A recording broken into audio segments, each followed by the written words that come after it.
नमस्कार विद्यार्थियों, स्वागत है आपका हमारे YouTube चैनल सूर्य साइंस क्लास में। आज आपको हम बताएंगे कक्षा 10 से संबंधित रसायन विज्ञान से बहुत ही इम्पोर्टेंट टॉपिक जो आपका हर वर्ष परीक्षा में 3 से 4 नंबर का पूछा जाता है। बिना देर के हुए अपने वीडियो को शुरू करते हैं। देखिए, जैसे कि आप देख सकते हैं, हमने एक टॉपिक लिखा हुआ है कि स्टेरीकरण क्या होता है। ठीक, ये आपकी जो स्टेरीकरण अभिक्रिया होती है, इसमें हम इसकी परिभाषा बताएंगे, इसका जो बनने का प्रोसेस होता है, इसके उपयोग क्या होते हैं, ए टू जेड जानकारी जो इसकी है स्टेरीकरण की, ठीक है, उसकी आज बताने वाले हैं। तो देखिए, इसमें क्या होता है, आपने पढ़ा है जिस तरह से हम अम्ल और क्षार की क्रिया कराते हैं। आपने पढ़ा हुआ है कि जब हम अम्ल और क्षार की क्रिया परस्पर कराते हैं तो इसमें लवण और जल बनके तैयार होते हैं। ठीक, जिसे हम उदासीनीकरण क्रिया के नाम से जानते हैं।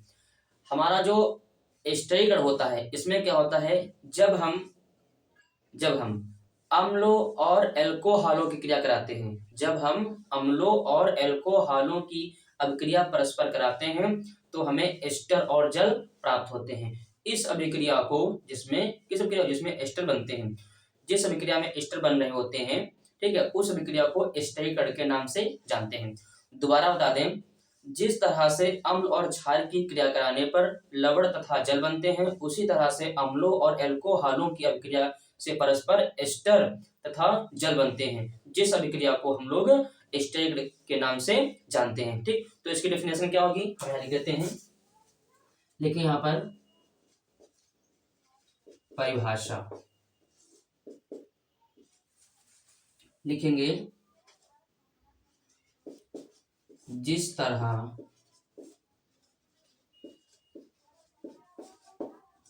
अम्लों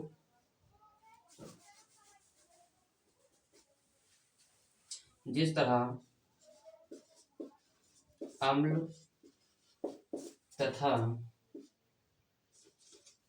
क्षार की परस्पर अभिक्रिया से लवण तथा जल बनते हैं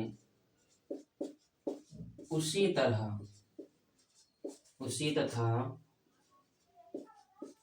अम्लों और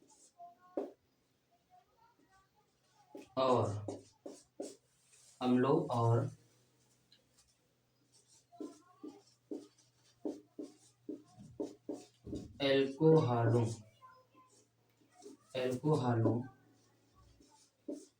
की परस्पर अभिक्रिया से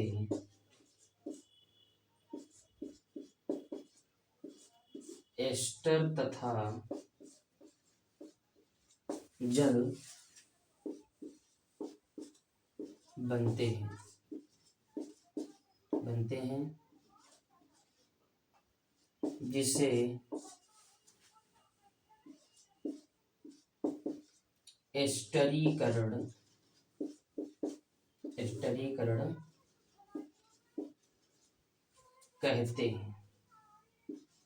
जिसे एस्टरीकरण कहते हैं, ठीक है।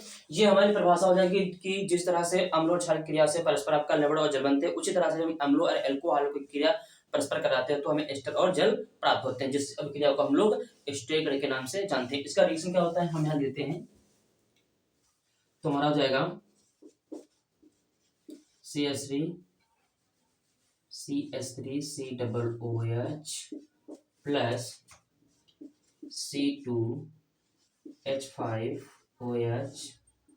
और हमारा पॉइंट क्या होता है, इसमें जो हमारी एक क्रिया हो रही होती है, यानी स्टेरीकरण क्रिया हो रही होती है, तो इसमें हम सल्फ्यूरिक अम्ल की उपस्थिति लेते हैं।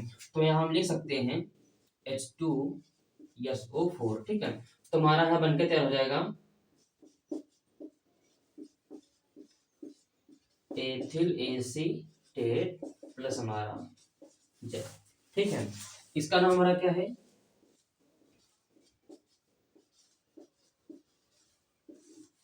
एसिटिक अम्ल, और ये हमारा हो जाएगा एथिल अल्कोहल,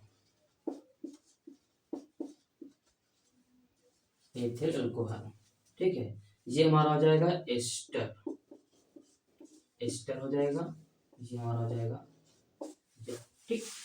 यानी अब आप देख सकते हैं ये हमारा एस्टिक अम्ल है, ठीक है, ये हमारा अल्कोहल है, और हमने सल्फ्यूरिक अम्ल की उपस्थिति में इन दोनों की परस्पर क्रिया से एस्टर को प्राप्त किया है और आपका जल बना हुआ है, इसलिए हम इस क्रिया को एस्टरीकरण के नाम से जानते हैं। ये तो हमारी हो गई डेफिनेशन। अब हम बात करते हैं कि जो आपके इसके उपयोग होते हैं,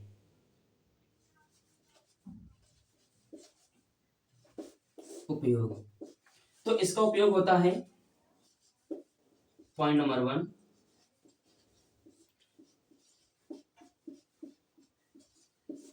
रंजक बनाने में,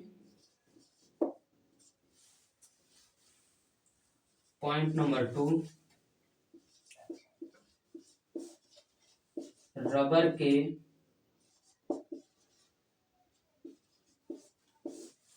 स्कंदन में,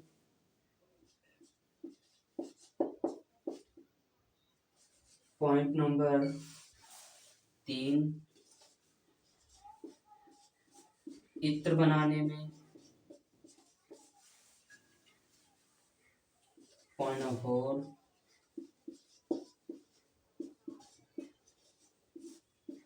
औषधियों के निर्माण में।